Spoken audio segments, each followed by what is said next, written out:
Jennifer with Rocklines Magazine, and I am at the Empire in Akron, Ohio, with Mr. Davey Suicide.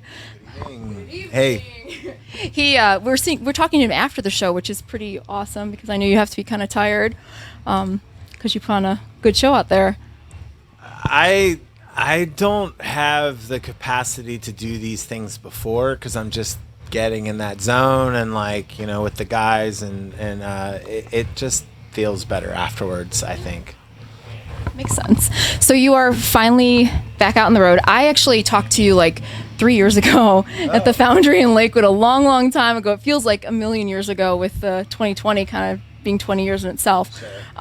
But you're finally back out on the road, and I wondered, how does it feel? Is it like getting on a bike again? Is there kind of a period of time where you're kind of like, I'm rusty, I need an oil can?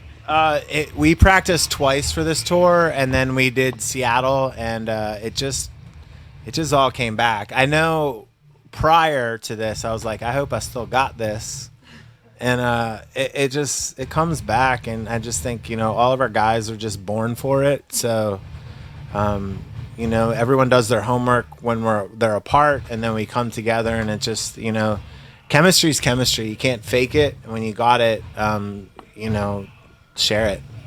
Okay, cool. I saw that you recently had a chance to kind of go home and see family and see your childhood home and everything like that. And I wondered, when you were back at your old house, you mentioned the basketball hoop and everything, and I was wondering, back in the day, little Davey playing basketball in the driveway, what did he think he was going to do with his life back then? Sports was my thing until I became a young teenager.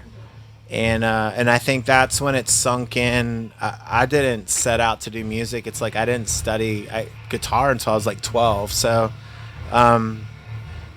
when I started to compare my life to kids at school, and they would have families that were together and weren't divorced and stuff, that's when I started to realize the divide and the disconnect of what I was living through, because obviously I didn't know any better. And that's when I started to listen to music as an escape for trying to cope with the fact that I wasn't like all these other people. And I didn't have a set group of friends, and I just felt really different. And that's when my love for music started, because it kind of gave me a place to go. And it gave me an understanding that sports didn't. I was always competitive, so I enjoy the sport aspect and the team aspect. But music did something for me that it shifted gears from pursuing sports heavily, and then I went to the music and art, and that was where I started to find my safe haven. And sharing songs was when I started to get friends, because I was like, oh wow, there's a lot of other people who feel the way I do. Yeah, I watched that old interview from about 3 years ago, and I remember mentioning to you that you seemed really open about things, you're talking about your family now and your background, and you kind of was like, I don't know if I'm really open, but the more I thought about it, I think it's more an authenticity that people relate to when people are kind of living their authentic place in this world. Yeah. So how much of that do you put into the other areas of your art? I know you do tattoos, you paint, all that. I think tattooing and painting I do for the people. I rarely paint things for myself, because my intention is to give it to somebody or make it for somebody that's commission me. I would honestly say all of my paintings are specifically for someone else, and they're never for me. The first time I did a project that was for me was this recent thing called The Last Supper, which is it's all of the big iconic horror characters at the Last Supper's table. And it was something that I told my girl I was going to do, and she kind of snapped the thing and just said, hey, you should do this because that's a great idea and you're going to kill it. And I was a little overwhelmed, but it was my project that I told myself I would finish before I left for this tour. So I just obsessively did it for, I don't know, it was a couple weeks of just not sleeping much and just constantly going through each character. Oh, I got to make this one better. I got to make this one better. And so I think that was the first time I've done a painting for myself. And I put it at a price that I just don't want to sell it. It goes upstairs in the highway. Yeah, I mean, you always have an I don't want to sell it price, so that's what I put it at. And if that happened, well, that person deserves it. But I really we got a piece of artwork from my house, and it wasn't good, I guess. So I was getting shit about it. And then finally I was like, all right, I'm going to make a painting to replace this artwork because the frame's really good. So that's what we did. And yeah, so that's that. For tattooing, it's all about the person. It's all about what they want, and it's all about making something that they're going to want to wear for the rest of their life. The most that I step into that realm is if they give me an idea and it's not necessarily as strong as I think, then I'll offer them my guidance on what I would do. But music was for me, and art and painting is for everybody else for tattoos and stuff. Of getting back to the music, like I said, was Maiden Fire was the album out when I talked to you before, and I know it was we talked about being very tumultuous time and kind of coming from the fire, and then everything happened in the world and 2020 hit, and you have another album now, Rock Ain't Dead, and I wonder what was your inspiration behind this album. The last album, we knew you were going through some stuff with the label. This album, well, I guess everyone was going through stuff during this album, so. This one was more about like, I'm so tired of like these processed bands, and it's like pop music is so watered down and cliche, and no one has anything good to say. It's like, tell me something I don't know. And like, rock music isn't dead. The fans need a reason to fall in love again. And they have the same producers producing all the same bands. They all sound the same, and they all have the same freaking snare drum and same freaking mixer. And like, I'm just so bored. And so we do our thing, and it's left to center. It doesn't fit the mold of everyone you hear on Sirius Octane Radio, which is freaking boring to me. And I just wanted to reiterate to people that like, it's not gone anywhere. You all just need a reason to be excited about it again. And that's where a lot of the thought came from with that. And you have a cover of David Bowie song. It's a great cover, by the way. It just really, you fit right in there with it. It's just like, it was kind of almost like meant for you to cover, but I just wondered how you kind of chose that one to do. I had heard it, and then like, obviously like Bowie and Reznor were on the second version of it, and I had gotten like more into David Bowie as he died. Sadly, a lot of times they're appreciated more when they're gone than when they're here. He was appreciated very much when he was here too, but that kind of started, and I never really thought of us doing a cover, and then I didn't want to do something current because I just thought that was just kind of, I don't know, there's like a top 40 song, and then everyone and their mother goes and covers it to get YouTube likes and stuff, and I just think that's cheesy. So I wanted to do something that was timeless but also kind of fit like kind of where we were, and we did it before the election happened because I just thought we were in such a weird time.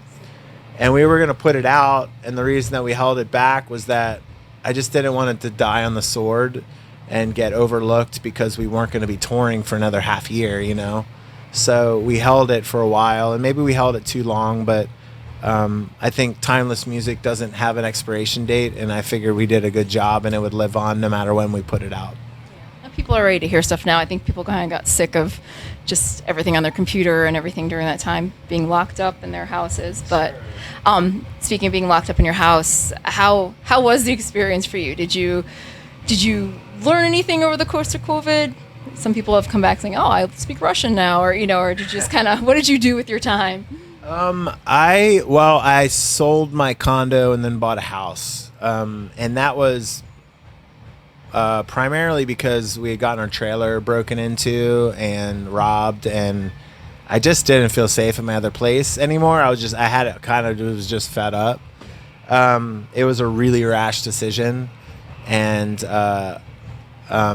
that happened last year. Renovated, did a whole like makeover of all 3 stories, and I'm glad in hindsight that it happened that way because it couldn't have happened on a tour year. I would have been too busy. Prior to that, I did a tattoo tour. I felt like I didn't feel the burn of it like a lot of other people did, because there was other things that I delve into, and those were amplified really well in that time. And I think it was an opportunity to figure out new ways to make things work, and I like challenges like that. So I don't run from the fire. I figure out how to get through it, and that's what that time period taught me. Do you consider yourself a little bit of an introvert? And if so, do you think that helps you kind of occupy your time? You strike me as someone who's very good at sort of filling the silence, and not being afraid of getting stuck in the thoughts in your head. Yeah, I mean, I have those moments. I can turn it on and off. I can be. Yeah, it's like there's certain times where I don't want to be around people, and like I think I know it's go time when we're on the road, so I'm good at staying on.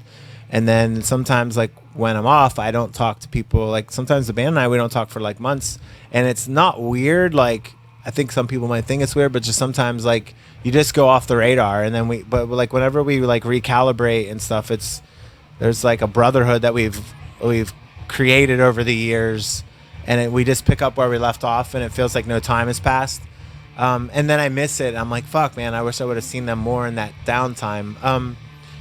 As far as going out, I feel like I have to be ready for it.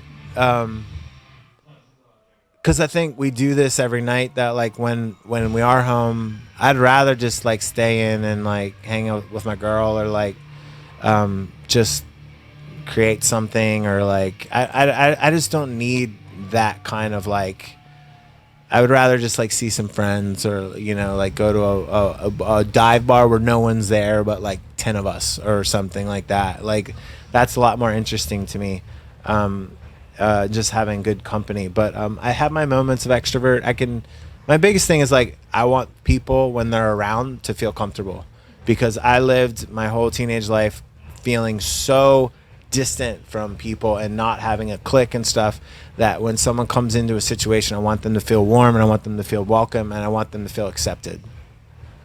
That's all good things, all good way to be. You mentioned your home, and I did see the tour of it. The renovation is amazing. I do have a question about one particular part of your home, Sure. The pet cemetery. Because I'm a bone person. I got my little crow feet on right now. Sure. But I was wondering, are there any? Can you tell people what it kind of is for the people who haven't seen the video? And we will link the video on, because it's an amazing home. It really is. And the fact that you took something modern and made it look like something a little older and Gothic is pretty cool. But can you tell them about the pet cemetery? Yeah, it was the whole thing with the skull collection was an accident. When we toured with Static X in 2012, and a guy named James was our merch guy, and we played Kansas City. And there was a bull skull that didn't have horns on it in the basement of the dressing room, and he just took it and he put it on our merch table, and he put incense through the nostrils, and it became like a staple every single night until the tour was over, that we would have this skull on our table. When we got home, I would like clear out the trailer as every tour. And I found it, and I was like, oh, this reminds me of this tour. I want to hang it, put it on my wall. And at the time, I was dating this girl, Kelly Eden, who has a really big following on every social platform. And she took a picture of my room and put it on her Pinterest. And then it just went viral. It went crazy. And I had like the Gothic house from there on out. And also, everyone saw this skull, and they just assumed that I liked skulls. So the very next tour, I mean, I probably got a dozen skulls in the very next tour. People just giving them to me, and I was just like, well, I guess I collect these now. And it was never intended. Like I never wanted to have like dead animals surrounding me and stuff. But I started to get so many that I was like, all right, I got to switch to shoulder mounts, which are like the ones with the faces. And we were in Illinois in Braidwood, and there was a broken antelope with like a broken horn, and was just chilling on a table, and we were loading in the sound check, and I was like, whose is this? And they're like, oh, it's the owner's, she'll be in later. And I was like, I want to buy that. And because the skulls signify where we've been, and it's like and that was cool. So anyway, she came in later. We played the show. We were all having drinks at the bar, and apparently the antelope's name was Carl, and you know, I asked her, I was like, well, you know, how much do you want for it? And she's like, you know what, Davey? She's like, it's just time for Carl to hit the road. Carl needs the road. And he needs a home. And she's like, just promise me you'll take a picture when you get home. So I super glued the eye socket back together, put it in the bench where I sleep in the van, and then Nico gave Carl his last name, so it's Carl Camo. And so we have a new shoulder mount, and that was the first one. And now I think I have three. I have Laurel Hardy, who's a ram, and he's from Alvin, Texas, and then Clyde Delmont, and he is from, you got to check the video, I can't remember. Okay. I love you, Clyde, but I have no idea where I got you again. Yeah, it was maybe Louisiana or something, I don't know. So yeah, but are there any skulls or particular pieces of taxidermy that you're like, if I just have this, my collection will be improved 100%? I want a wildebeest. Yeah, I want a wildebeest, and I want I think I want like a pig, like a warthog kind of thing. I mean, I know they're kind of like, and a water buffalo. Oh. So the water buffalo is something that I've wanted for a long time. In Texas, they have them, and we're going to be there for 2 days. So the second day, I'm going to try to scoot down and see if I can snag one. Because the trailer we got rid of a lot of merch. We got a little bit of room. You know, maybe I'll put it on my bench for a couple days and everybody will be grossed out. It'll be great. I appreciate I appreciate some bad taxidermy. So I do. Like I have a raccoon. And it's not that he's badly taxidermy. It's just that he's posed like a bear, and his eyes are a little wonky. But there's just something so special about it. It's the only one I own. I don't know why I bought it, but it's just like one of those things like your antelope where you see it and you're just like, I want to give you a new life. Yeah. So. Yeah, my friend Michelle taxidermied her dog, Maya, and her other dog that was like the companion is alive still. And so she's kept it in her garage, I think probably until her other dog passes. She just thinks it's weird to have it out. Yeah. Yeah, it's weird. So she has mentioned that she feels like her current dog senses it. And who knows? I don't know. But I don't know if I would do that to my pet or not. Yeah, it's a little weird. It's too much. I prefer my dead animals to be strangers, and then I just get to know them in the afterlife. Kind of in their afterlife. Yeah. I mean, I hope none of mine have been hunted. I'm against all that stuff. So.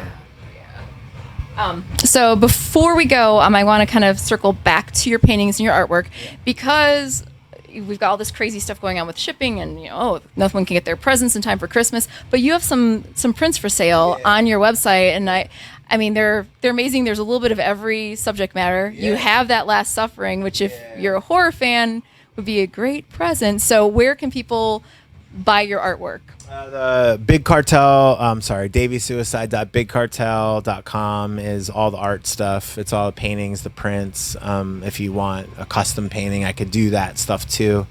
And then Davey Suicide merch is where all the band stuff is.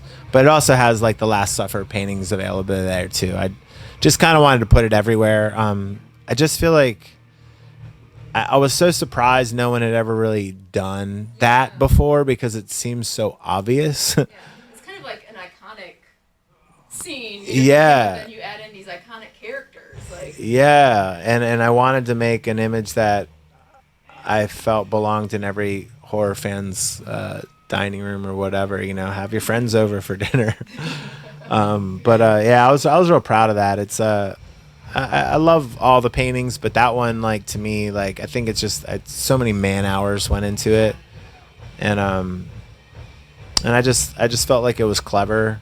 So I have plans for other ones coming up, and I don't want to say it yet, but I think that there's some other stuff that I'm gonna try. I'm gonna do another line for Killers Never Die before the end of the year, which is a clothing line that I do, and then maybe shift into some other paintings or something. So we'll see. Well, thank you for talking to me, especially about dead animals, because I don't get many people that will talk to me about that. So Well, we don't want to get canceled. You know, the society's very uptight these days. So they've all lived good lives, and they're just giving them another life afterwards. That's the way I look at it. I hope none of my things were killed in a rough way, but you know, we're memorializing it. So, yeah.